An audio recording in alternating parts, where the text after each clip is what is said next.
Welcome to Fruit Snacks, a weekday podcast that covers big ideas about the Christian worldview in a bite-sized format.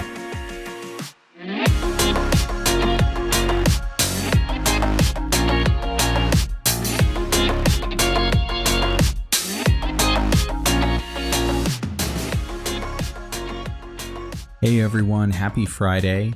Welcome back to another Fruit Snacks. In today's episode, we're going to look at a final related attribute, actually two attributes of God.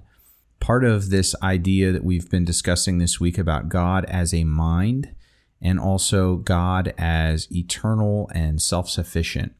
These attributes today are sort of held in tension with one another, and they are God as transcendent and God as immanent.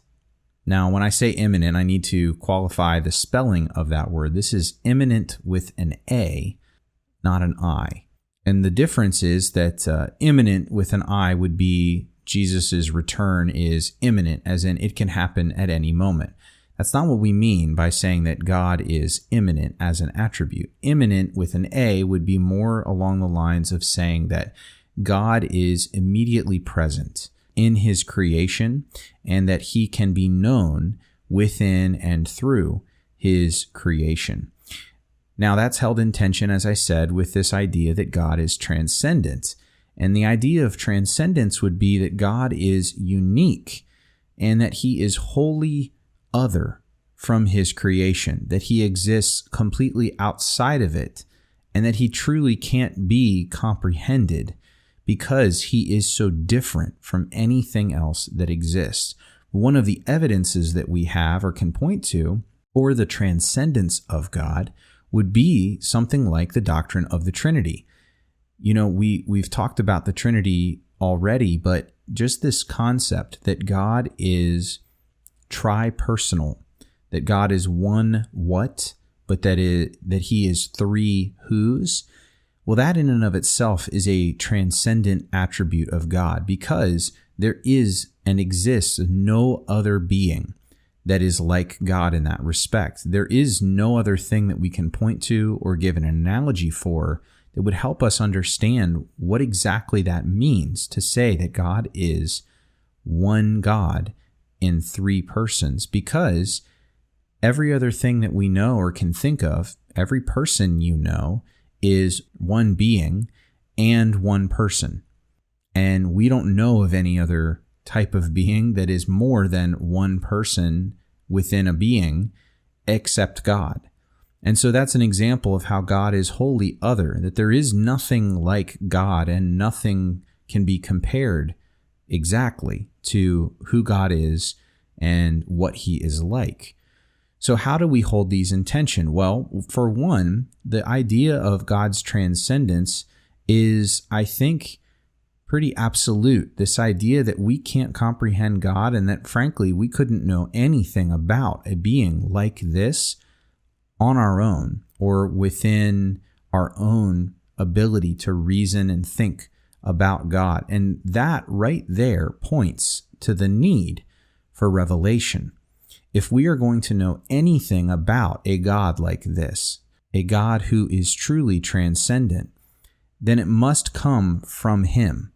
We are never going to be able to fathom a God like this unless he tells us about himself, unless he lifts up the veil, so to speak, and shows us about who he is and what he is like. And so this is where Scripture and the incarnation of Jesus both become incredibly important to really developing a good theology and understanding of who God is and what God is like. And without these two things, the transcendence of God would basically mean that we are hopelessly lost when it comes to trying to find words to understand and describe God. Now, at the same time, this idea that God is immanent, that he is immediately present within his creation, and that he can be known within it and through it, as I said, is held in tension with transcendence, and yet we also see this in Scripture. Through revelation, through the fact that God gave us revelation, and through the fact that people like Paul in Romans say that God can be known and that certain things are even plain about God and can be almost reflexively or axiomatically known because of creation, means that God is immanent, that he has made himself discoverable through his creation and through conscience and other things that he has blessed his creatures with. So on the one hand, you have this idea that God is wholly other. And on the other hand, you have this idea that God is immediate to us. And so how do we find a balance to this tension? I really think that this is one of the beauties of Christian theology. We find the ultimate balance of these two doctrines in the person of Jesus Christ. Because when Jesus came, he was wholly other in that he was truly God.